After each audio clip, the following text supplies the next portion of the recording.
Ciao, vediamo subito 24 scorciatoie da tastiera per Photoshop che ti garantiranno al 100% una velocizzazione del tuo lavoro, almeno del 10-15% in più, fino ad arrivare anche a un 40% in più rispetto alla velocità normale a cui siamo abituati a lavorare. Potenziamo quindi il flusso di lavoro, diventiamo più veloci senza perdere di qualità.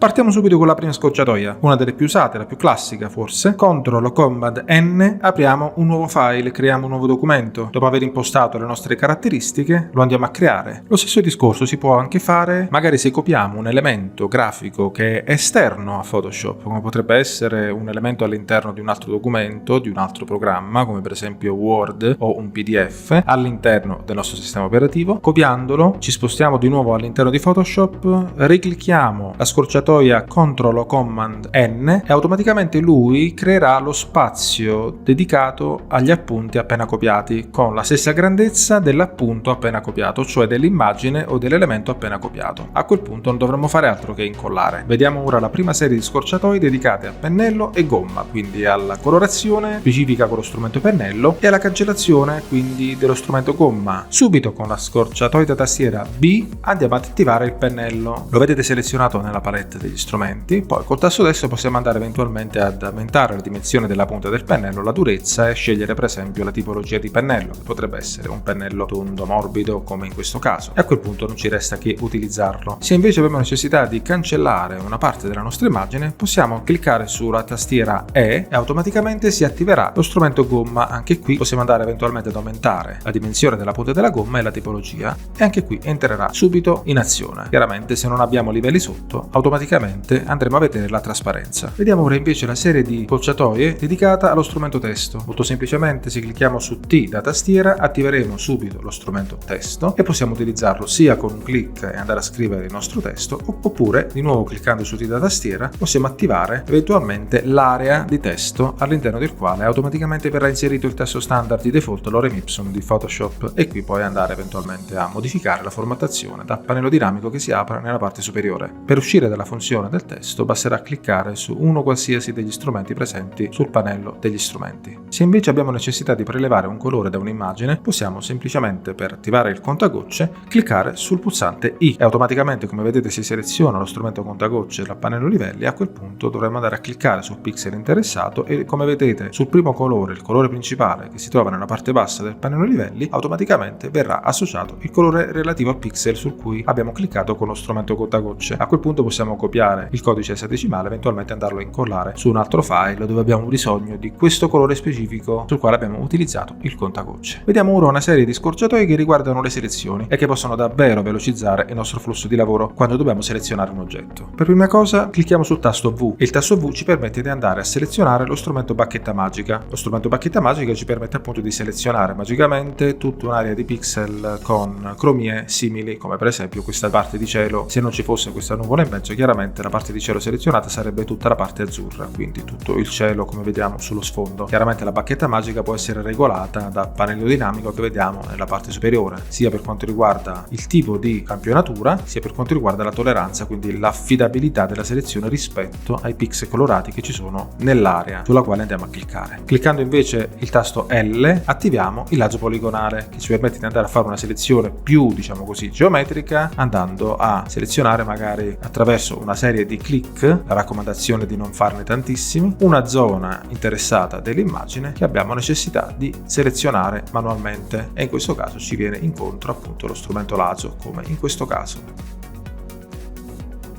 Sempre attraverso il pannello dinamico possiamo andare a perfezionare questa selezione, magari aggiungendo la modalità aggiungi e andando ad aggiungere le parti magari che non sono rientrate nella selezione, come in questo caso, per andare a completare, a rendere la selezione più completa. Chiaramente possiamo sempre intervenire per andare a sopperire eventuali imperfezioni. Cliccando invece sul tasto M andiamo ad attivare la classica selezione, quella invece che avviene attraverso le forme, selezione rettangolare, selezione ellittica. In questo caso abbiamo selezionato lo strumento selezione ellittica. Se andiamo ad attivare il cerchio all'interno dell'immagine, chiaramente lì dove rilasciamo quell'area sarà l'area soggetta a selezione. Possiamo eventualmente andare a utilizzare la scorciatoia Shift più clic del mouse e in quel caso abbiamo una selezione proporzionata attraverso un cerchio assolutamente perfetto dal punto di vista geometrico. Per disattivare qualsiasi selezione, CTRL o Command D. Abbiamo quindi visto una serie di scorciatoie, sia per attivare lo strumento selezione, sia per disattivare le selezioni attive e sia per rendere la selezione proporzionale attraverso per esempio l'utilizzo della selezione circolare. Chiaramente se andiamo a fare la nostra selezione e vogliamo eliminarla, oltre a poter premere CTRL o Command D per deselezionare, possiamo anche eventualmente andare a premere CTRL o Command Z per disattivare l'ultima azione compiuta. Ed ecco un'altra informazione molto utile nel flusso di lavoro. Ora vediamo come zoomare su un'immagine senza utilizzare più clic, ma direttamente CTRL più, quindi CTRL o Command da tastiera insieme al più dal tastierino numerico. Facendo più clic andiamo in avanti. Chiaramente se vogliamo zoomare all'indietro e tornare quindi alla visualizzazione dell'immagine allo stato d'origine, CTRL o Command meno, sempre il meno da tastierino, ed ecco qua in automatico. Andiamo avanti e andiamo indietro. Un'alternativa sarebbe quella di utilizzare Alt più scroll del mouse se il nostro mouse è dotato appunto di scroll, e Alt più scroll all'indietro per tornare indietro. Vediamo ora invece le forme. Cliccando con il tasto U da tastiera attiviamo lo strumento forme e come vedete si illumina, si attiva subito lo strumento forme dalla palette degli strumenti e sono disponibili tutte queste forme, le forme classiche fino anche alla forma personale che, se cliccata attraverso il pannello dinamico, ci permette di attivare tutta un'altra serie di forme personalizzate e personalizzabili messe a disposizione dal programma, una parte visibili in questa finestra, un'altra parte invece possiamo importarle eventualmente dall'esterno. Una volta che abbiamo selezionato la nostra forma con appunto il tasto U, come potete vedere sulla destra come didascalia accanto a ogni strumento, possiamo andarlo direttamente a disegnare e lì a quel punto dovremo semplicemente associare, sempre dal pannello dinamico, una tipologia di riempimento che può essere un colore flat o una sfumatura o una trama, ad esempio un pattern,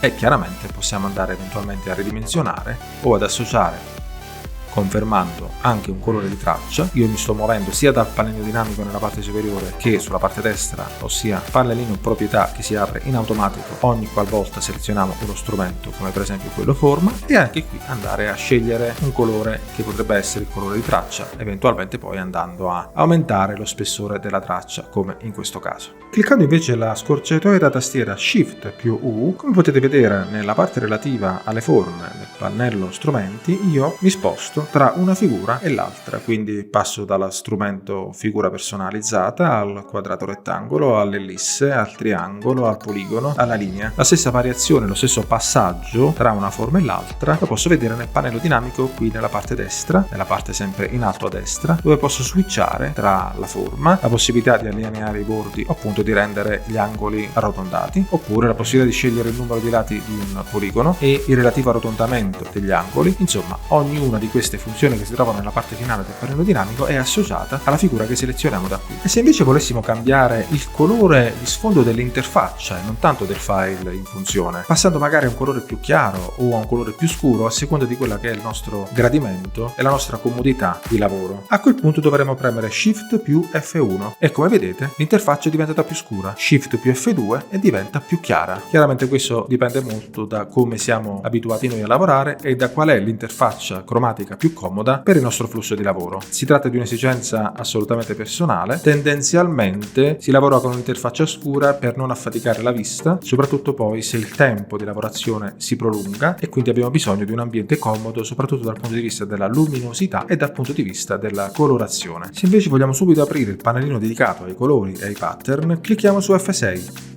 Ed ecco qua, si aprirà subito il pannellino dedicato al colore. Possiamo qui andare a selezionare nella tavolozza dei colori il colore principale che vedete si illumina automaticamente anche qui nella parte bassa del pannello strumenti. Se invece abbiamo bisogno di massimizzare le dimensioni del file facendole corrispondere alle dimensioni dello schermo dell'interfaccia, cliccheremo su CTRL o Command più 0 ed ecco qua, abbiamo sostanzialmente fatto in modo che le dimensioni del file in questo caso corrispondano all'altezza dell'interfaccia. Se infatti faccio uno zoom all'indietro e di nuovo clicco sulla combinazione di tasti CTRL o Command più 0, automaticamente le dimensioni dell'immagine e quindi del file saranno standardizzate rispetto alle dimensioni dello schermo dell'interfaccia, in questo caso appunto facendo coincidere l'altezza. Chiaramente ci possiamo spostare tra un pannello e l'altro, ma per tornare velocemente a un pannello di riferimento che potrebbe essere quello dei livelli, cliccheremo sulla combinazione di tasti F7 e automaticamente il programma ci riconduce sul pannellino di livelli e lì possiamo andare a aggiustare la lavorazione come meglio crediamo. Ripeto, questo è un tipo di scorciatoia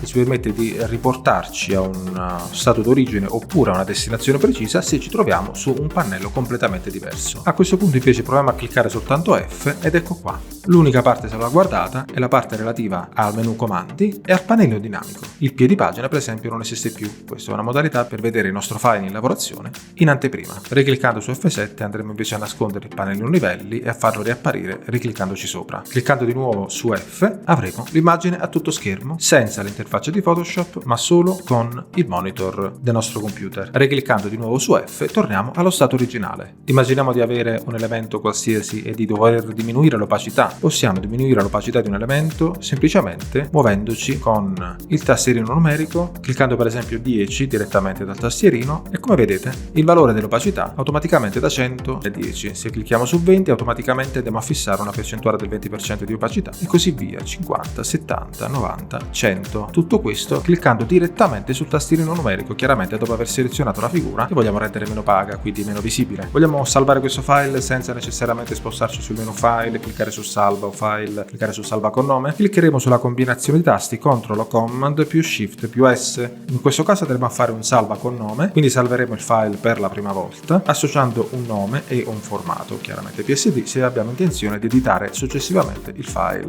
Se invece il file è stato già salvato, ci limiteremo a cliccare sulla combinazione di tasti CTRL o Command più S. In quel caso andremo a salvare le modifiche successive al primo salvataggio. Se invece abbiamo bisogno di salvare ed esportare questo file per il web, quindi per un uso destinato al web, che potrebbe essere una pagina oppure un post sui social, cliccheremo sulla combinazione di tasti CTRL o Command più Alt più Shift più S. Automaticamente si aprirà il pannellino salva per web. Da qui potremo andare a decidere chiaramente il formato di destinazione, JPEG magari o PNG24. Se scegliamo JPEG assicuriamoci di associare una qualità buona ma che non faccia risultare troppo pesante il file finale, che potrebbe essere tra i 60 e gli 80 punti di qualità. Qui chiaramente possiamo andare a definire anche le dimensioni di larghezza e altezza a seconda di quello che è lo spazio di destinazione nel quale verrà inserito il nostro lavoro, la nostra grafica, la nostra immagine. Alla fine cliccheremo su salva. Ma ti avevo promesso un bonus ed eccolo qua. Immaginiamo di voler realizzare lo sfondo di una nostra grafica attraverso una sfumatura e non attraverso un colore piatto. Andremo quindi a selezionare lo strumento sfumatura che si trova qui nel pannello strumenti. Andremo quindi dal pannello dinamico a scegliere la tipologia di sfumatura che possiamo anche andare a personalizzare magari dopo averla scelta qui tra i predefiniti all'interno dell'editor della sfumatura. Andiamo a personalizzare cliccando sui marker e poi sulle varie tavolozze colore.